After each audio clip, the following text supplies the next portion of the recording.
How's everyone doing? Hope you're all keeping well and managing to find some packs to rip. This video is going to be a little bit different. It's still going to be talking about Pokemon, so not much difference there. And sorry if I cough or sound a little bit bunged up. My little lad has given me a cold, so I'll try and pause the video before I cough so I don't blow your eardrums out.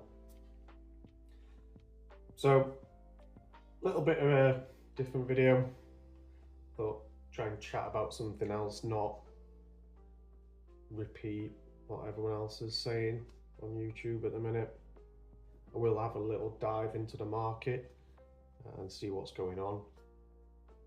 But this is a little video about where to find packs, as I know the current market still being really hyped and a bit of a drought with stock on shelves.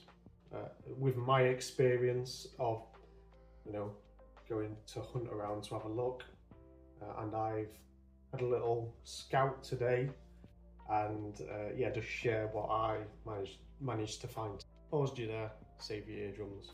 I was nipping down to Tesco anyway, so I thought I'd have a little scout down the toy aisle. It's a 50-50 whether they will have anything. I always have a little check just to see if they have anything interesting. Sometimes I've been there a couple of months ago. They had Crown Zenith tins, which I managed to pick up a couple. Yeah, sometimes they have older things in. Maybe just found it in the stock room or whatever. Anyway, so yeah, they did have some packs in. They had Stellar Crown sleeve booster packs, and they had Paradox Rift 3-pack blisters. The Stellar Crown was £6 a piece, and there was about 10 packs there. And the Paradox Rift, there was about 5 or 6. How much did I say? Did I say how much they were? £6 for the Stellar Crown and £15 for the Paradox Rift. So I didn't pick up any, as I'm not that fussed about Paradox Rift. But, £5 a pack, a bit over retail, but Tesco do seem to sell things a bit over retail price. So yeah, £5 a pack. It's not too bad really. If you really wanted to open some packs, then yeah, they're there. The Stellar Crown, about market price, £6 a pack for some sleeve boosters. There's no sort of limit with Tesco. You could just pick the entire box up and take it to the self-scan and just take them all.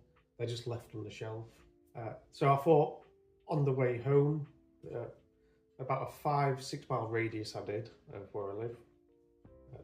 There's a shop that I definitely know sells them the majority of the time, but there were 2 others that I had rumours from people.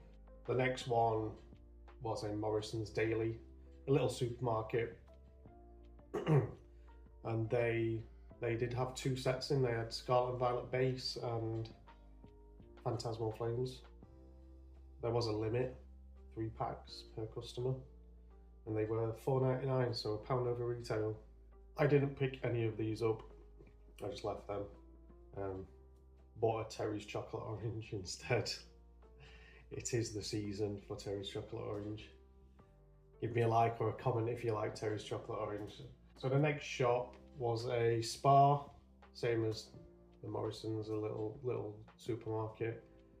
They also had Phantasmal Flames in at £3.99. They had around about 3 booster boxes, half ones. The same as the Morrison's, they were half ones. So yeah, I picked up 4 packs. Said there was no limit. She said I could buy them all if I wanted to.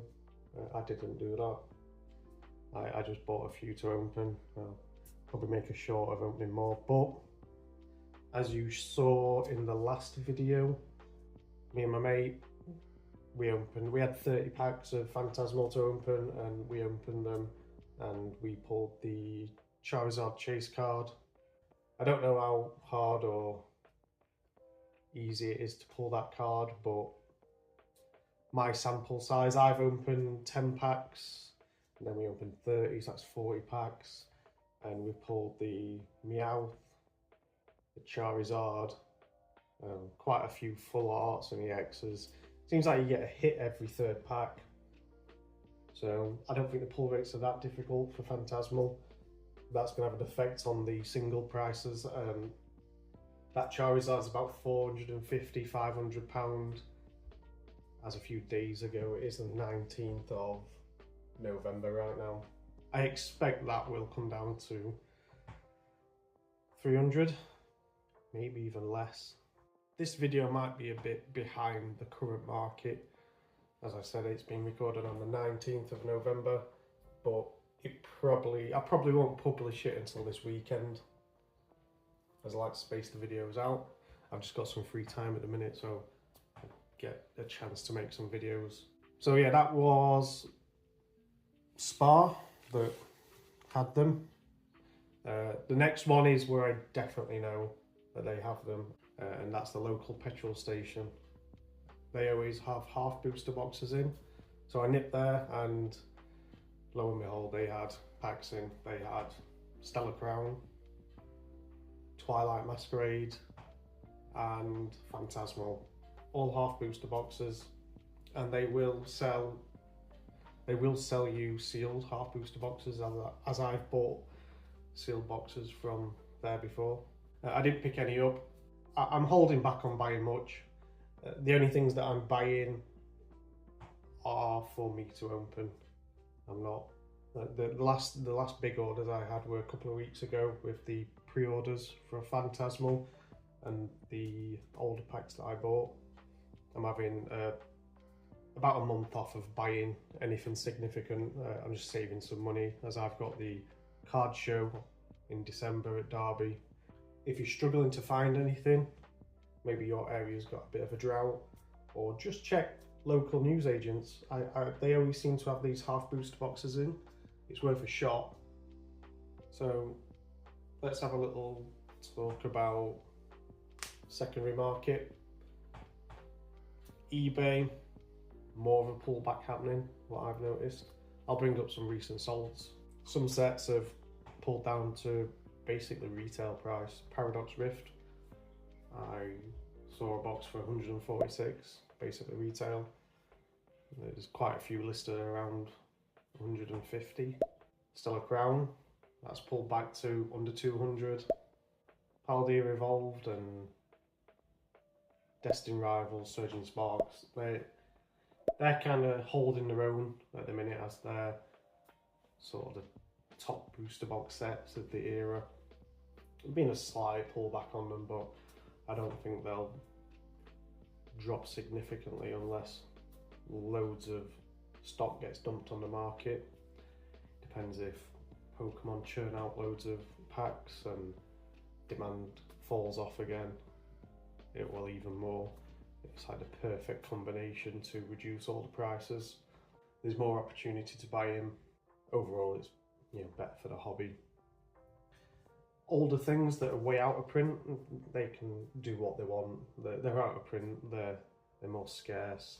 They demand that higher price when something's hard to find, because every pack that's ripped, there's not another one. But Sword and Shield, that's seen quite significant pullbacks on sets.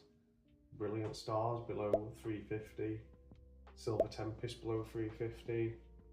Fusion Strikes sort of stayed steady at about 650. I think its all-time high was around 700. Evolving Skies pulled back as well, but the average price is around £2,000 a box. If it swings by between 100 and 200 pounds, it's basically nothing at that price, is it? It could swing up 500, who knows? I reckon next year it'll be, give it another 6 months a year, over 3k a box. But yeah, there's definitely some opportunities to be had in Sword and Shield, and that's where, if I was buying into sets to hold, sealed, I'd be targeting Sword and Shield. As give it another year, another 2, all the sets will be 5, 6 years old, and you see big price jumps. My opinion, as I've got to probably put a disclaimer out, it's not financial advice, it's just my opinion, so be careful with your money, don't do anything stupid. So yeah, that's about it. I'm not really going to go really deep into the market. If you want to hear really good market analysis, go and watch Pokémon. I've been watching him for probably 18 months now. He does an analysis on all the UK and US market. His videos are over an hour long. If you want some really accurate prices, go and watch his videos. So yeah, that's about it. What I'm going to talk about today. Keep safe, everybody, and I'll catch you in the next one.